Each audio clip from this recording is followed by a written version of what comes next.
Okay, thank you, Sylvie, and the organizers for giving me a chance to talk about our efforts.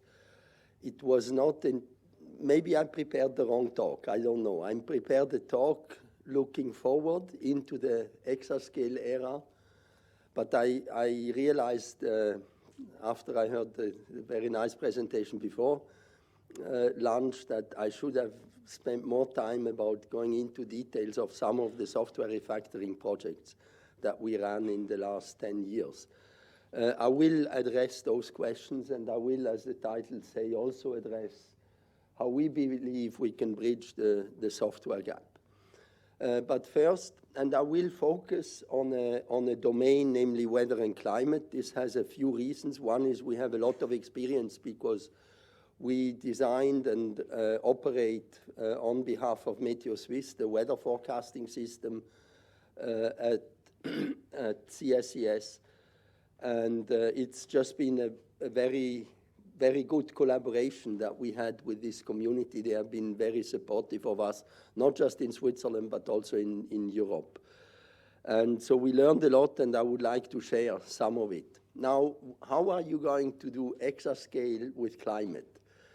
And one thing I can say is we don't care about flops. In anything I talk about here, I don't think I will really worry about this metric. The word exascale is used just because we coincide in the time frame of this project with the time when DOE will deploy the first exaflop systems in the 22-23 time frame.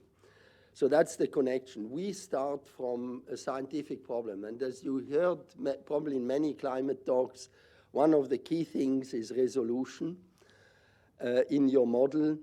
And I would like to start just by saying where is it that we want to end the resolution game? And I will start at the very extreme. This is, okay, for some reason. Okay, a photo I took as I flew from Milan to Luxembourg a couple of days ago to the Praise Council, Matterhorn, and you can see this banner cloud here.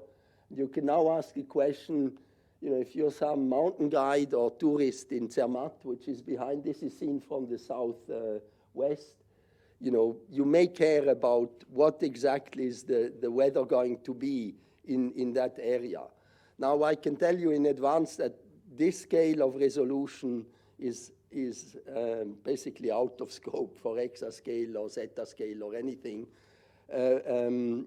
Unfortunately, we all believe that this scale doesn't matter at the more global or regional scales. But the question is what matters, and so this is a similar type of cloud, and in order to model the orography, in order to get this type of effect, you would need a resolution that's of the order of 10 to 50 meters. So we are saying here we start with a resolution of 35 meters. Now, when I double the resolution, that means, or basically go from 35 to 70 meters, I need a factor 10 less in compute power.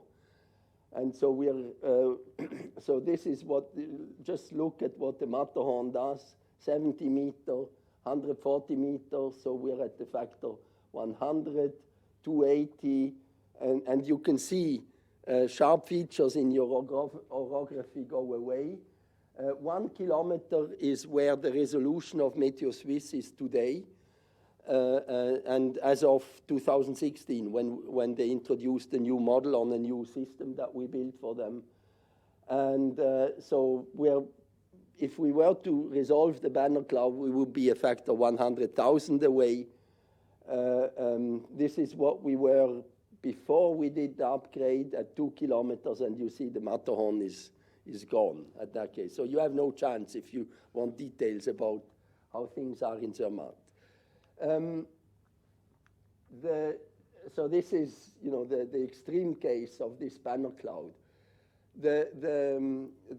I think common agreement is that if you want to resolve fog, which I guess I wish they did, because when you fly out of Zurich and you want to fly to Amsterdam, you have high chances of fog on both sides and delays, and having those predictions a bit better, you would need around 100-meter resolution.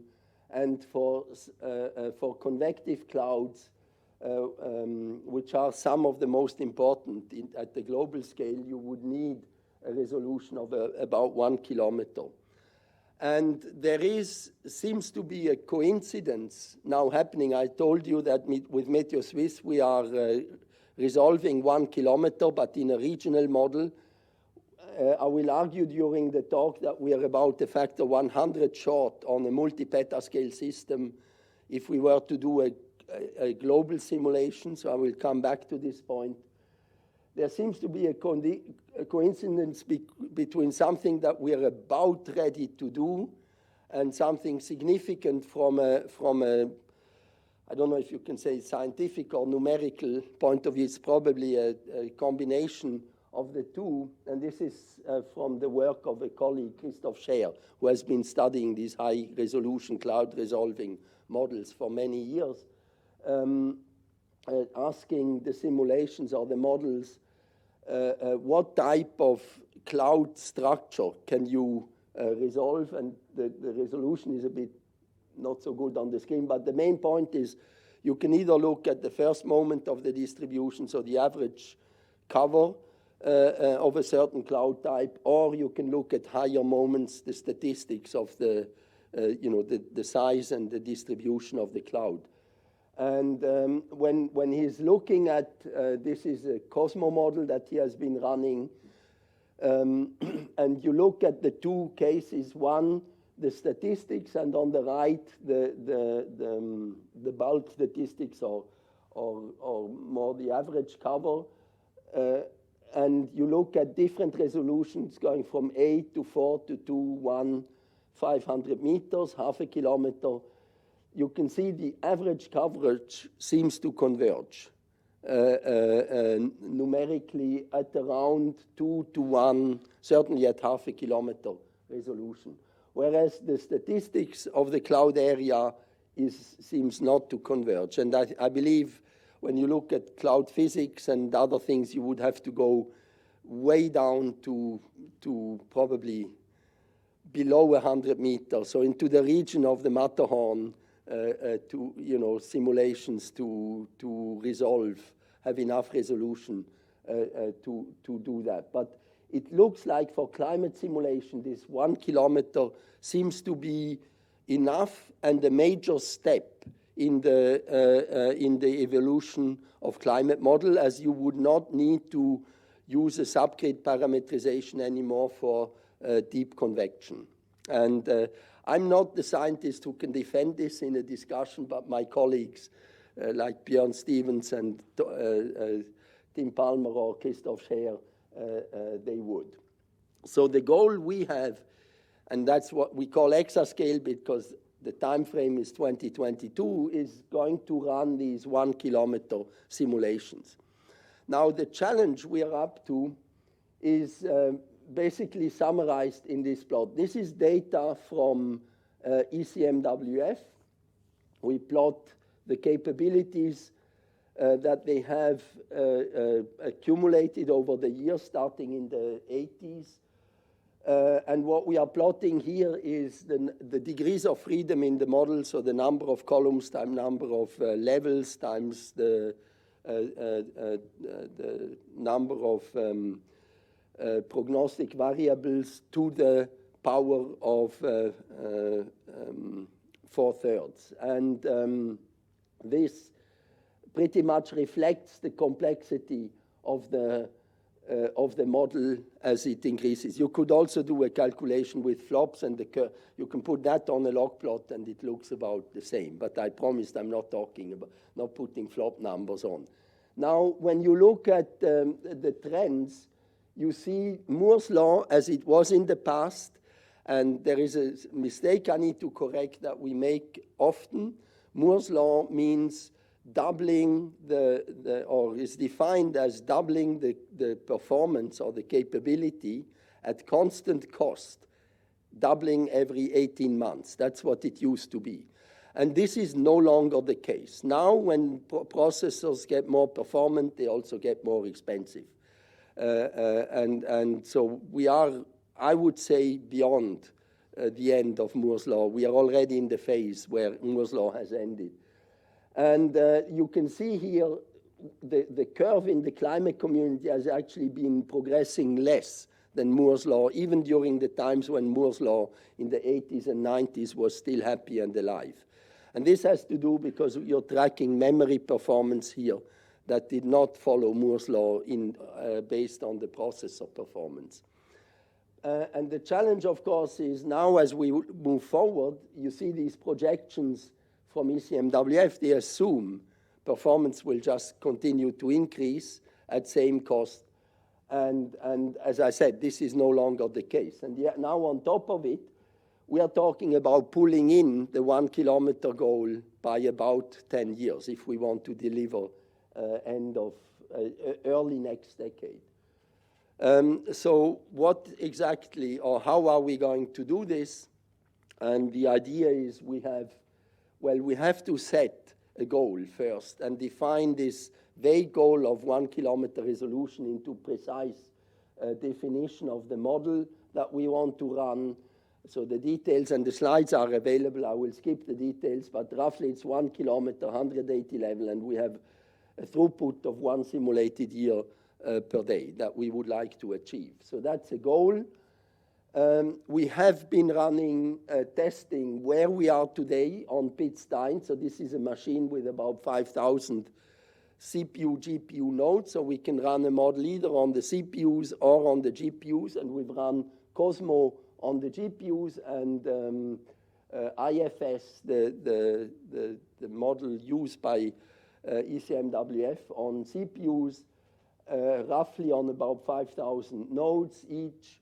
And we measure the performance, and we go in detail about the configuration of the model. So you can put this in a table against all the requirements. And you find that Cosmo is about the factor 100 off from our goal, and IFS about the factor 250.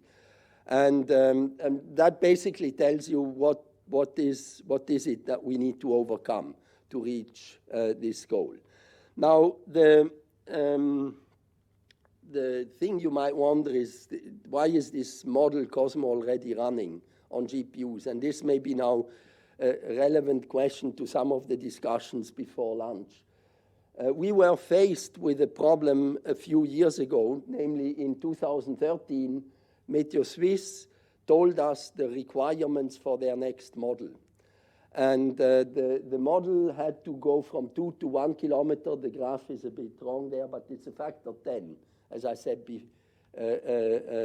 more performance. They wanted to introduce an ensemble at 2 kilometers, which is another factor for 24, and they had to improve data assimilation. So overall, they wanted a factor 40 improvement. This was in 2013 for a machine that had to be deployed in 2014, so the model could be put in operation in 2016, and the cost was flat.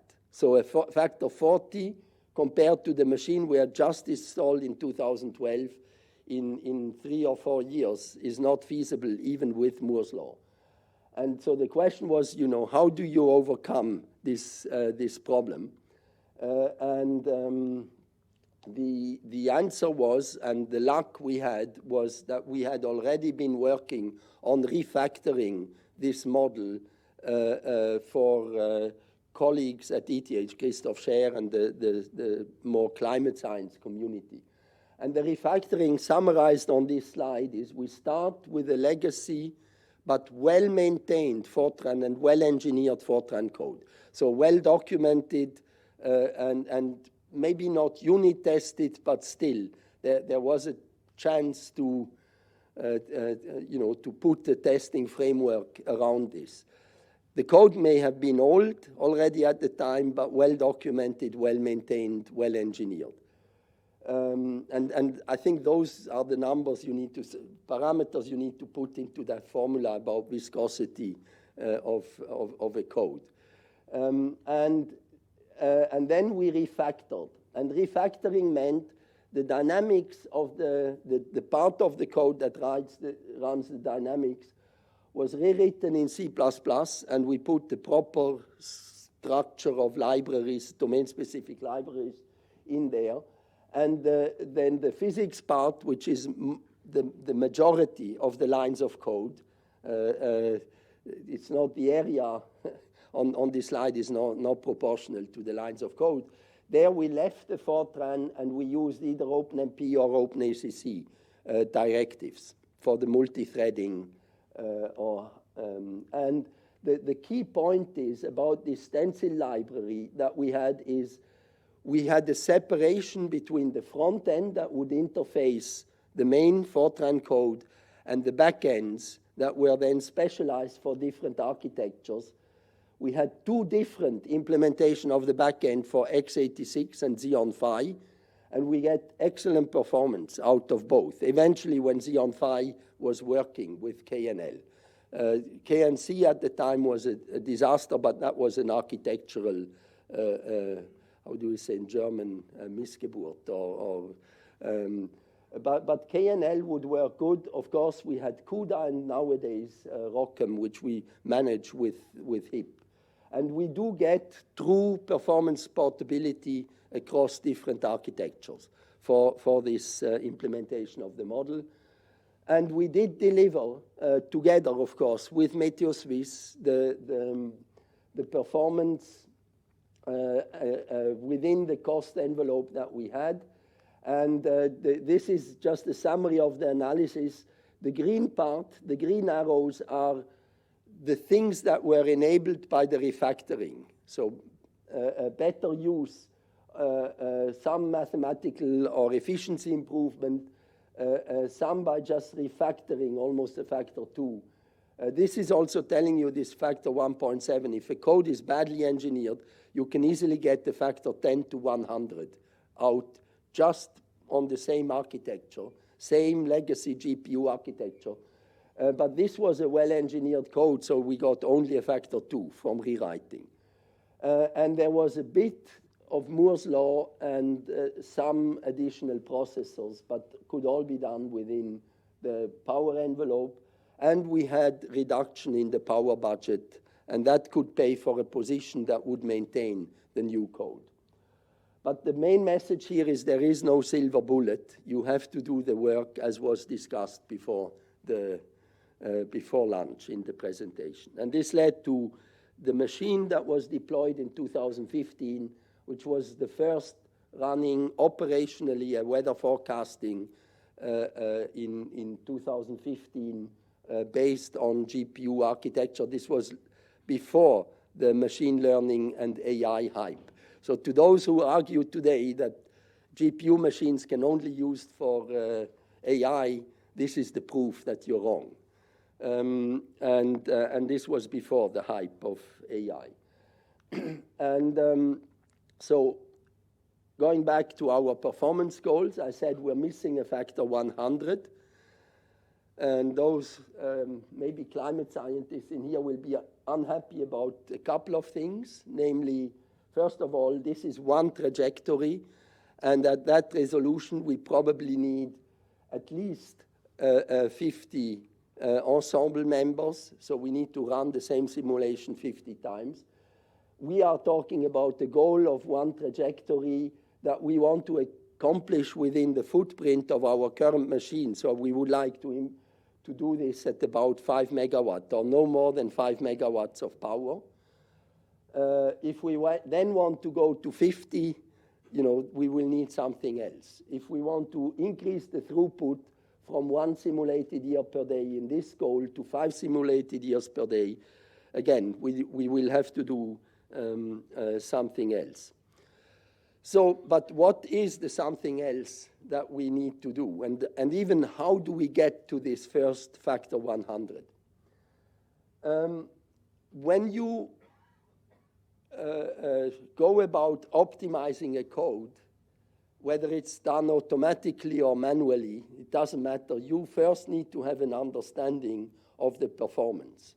Just tuning code and measuring flops is not going to allow you to make big jumps. You have to have some idea of how the algorithm maps onto the architecture and what are your bottlenecks. And the bottleneck in this problem and in almost all other computational science problems, except for maybe some material science, and there are some exceptions, but most of things that have to do with PDEs is that your arithmetic intensity is low and that you have a memory-bound problem. And so you need to have a metric that you're measuring that's based on optimizing the memory or data movements.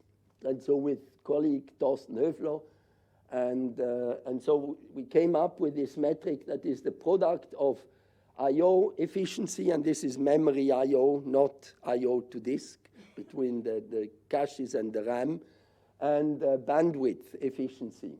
So necessary data transferred divided by actual data transferred times the maximum available bandwidth. And here we need streams, use streams. We didn't even use the peak and achieved bandwidth.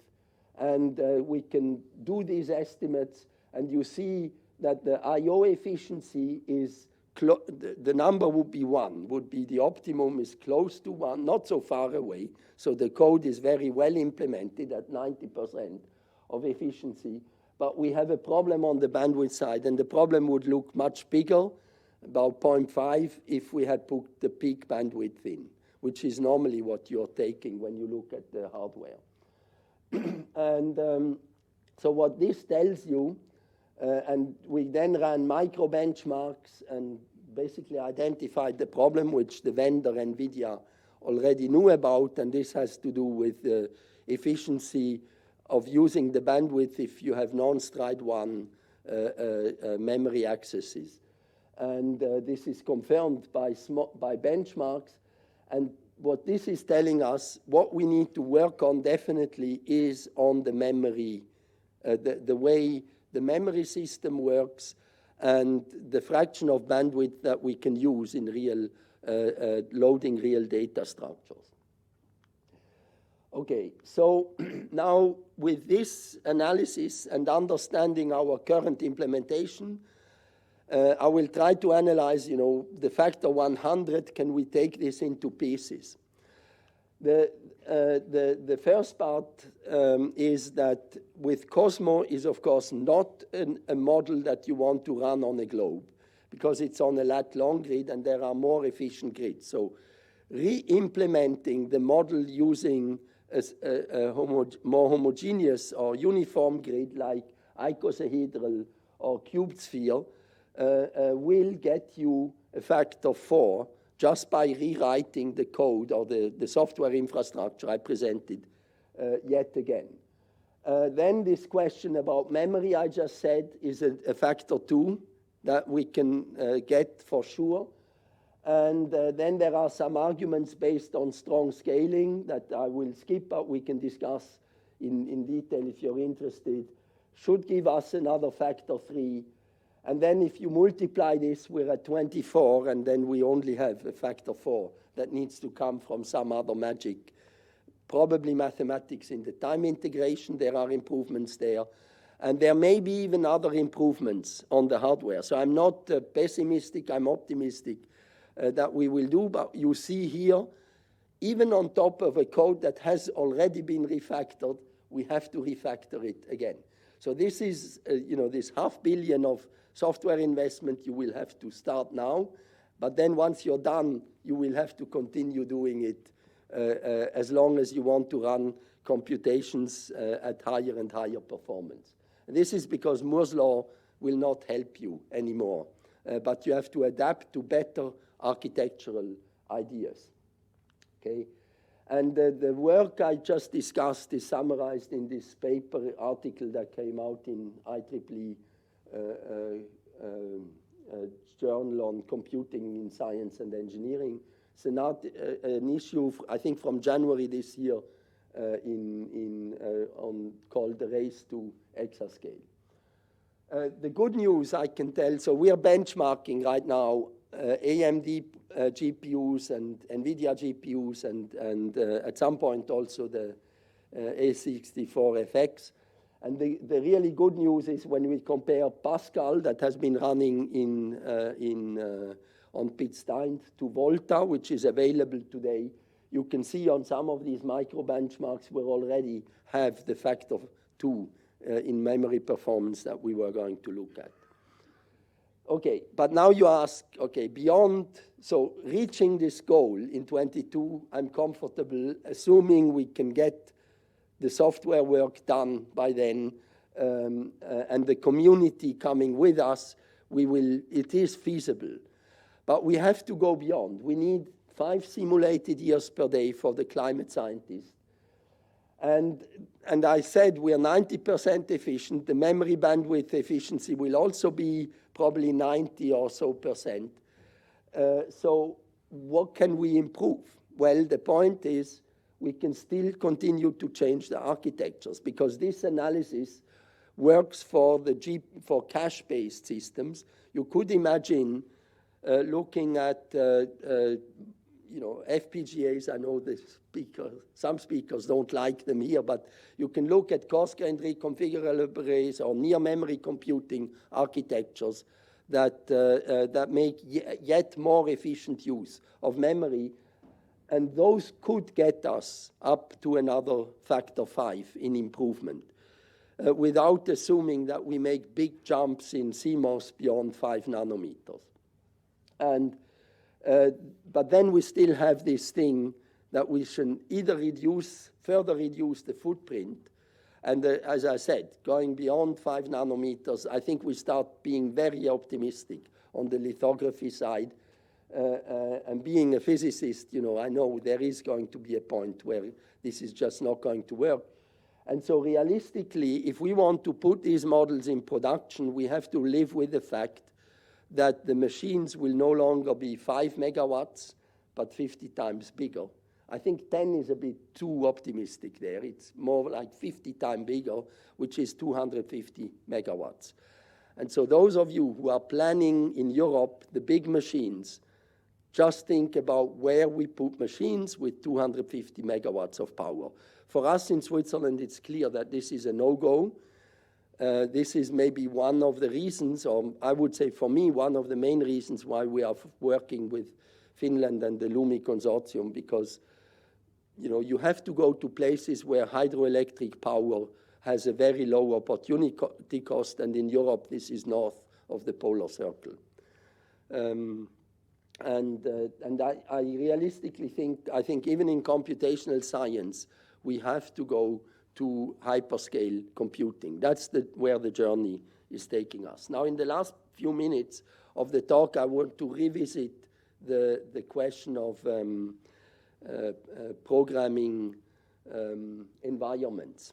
What I said is we did this refactoring of an old legacy Fortran code into something that is supported both by directives, OpenACC and OpenMP, and by a C++ with a domain-specific library using template metaprogramming. And so the stencil library, I would say from a class of programming, is very similar to what is now proposed with COCOS. And that there is going to be a big investment also in C++. But there is a lesson that I had to learn. I was promoting this idea of template metaprogramming 9 or 10 years ago, and they adopted it, and we made it work, and we have operational products. But for actually probably quite good reasons, the community refused to pick up on it. And the reason is just too hard. The number of people that can produce code efficiently with this type of approach is small, the fraction of people that can do that.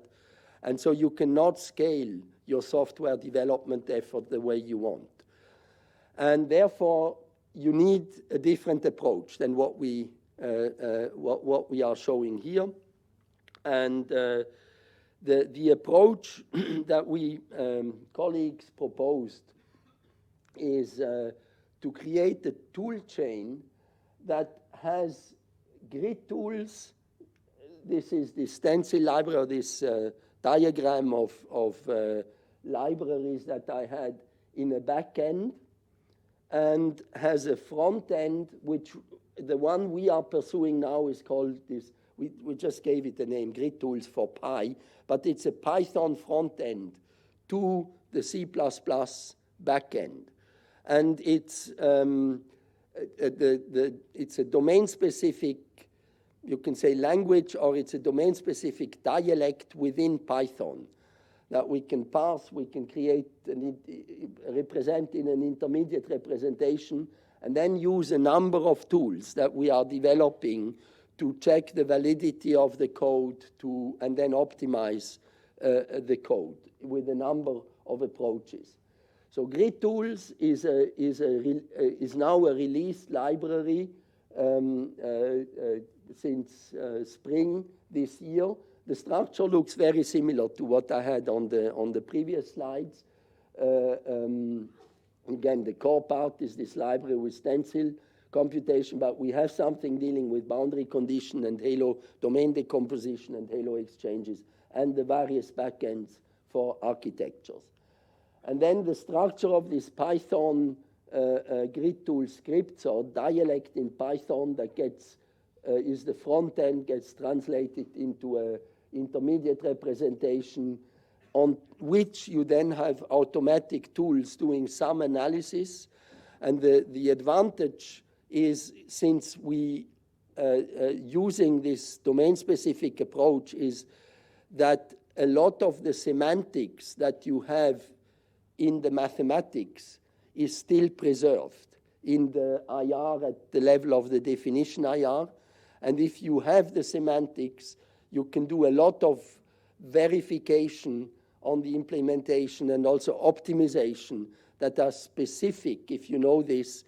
And so you get much further than you just start from a general loop nest and do a polyhedral analysis on it. So that's a much harder problem that the typical compilers have to do when they work on a Fortran code compared to this. So I've been spending a lot of time on weather and climate, but generically the approach works for other domains as well. We have examples in neuroscience, examples in material science where we took exactly the same approach. And there's of course many people who worked on this, teams at CSCS and Meteo Suisse, but the main actors behind the talk I've given here are here, and I will leave them on during questions. Thank you very much. So, is there questions for Thomas? Et vous pouvez me demander les questions en français aussi. Oui. Alors moi j'en ai une. C'est en fait, quand on regarde le gain, il est essentiellement dû à de l'algorithmique, de l'optimisation, oui, et très peu aux machines. Oui. Et finalement, est-ce qu'on doit acheter de nouvelles machines ou acheter des gens? Acheter des gens. No, this is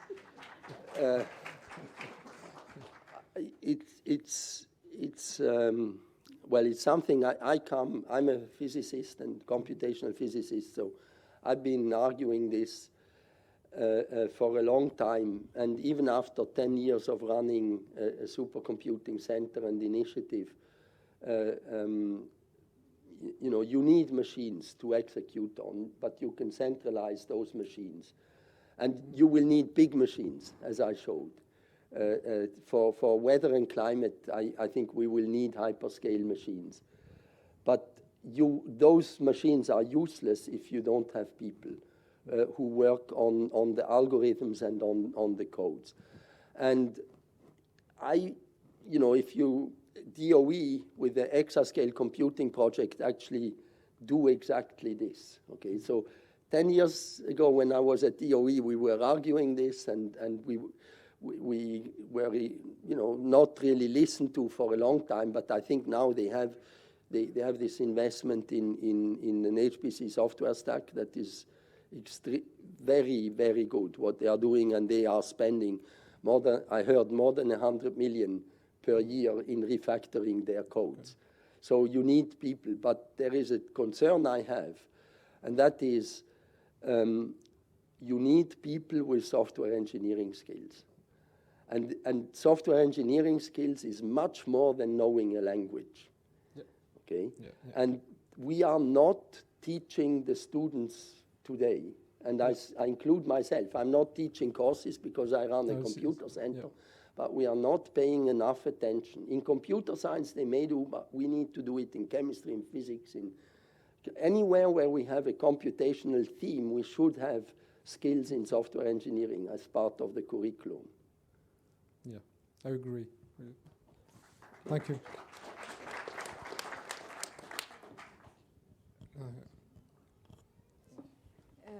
Thomas, donc tout l'effort qui a été fait sur Cosmo, tu peux redonner l'ordre de grandeur des chiffres de Human Resources you had to invest?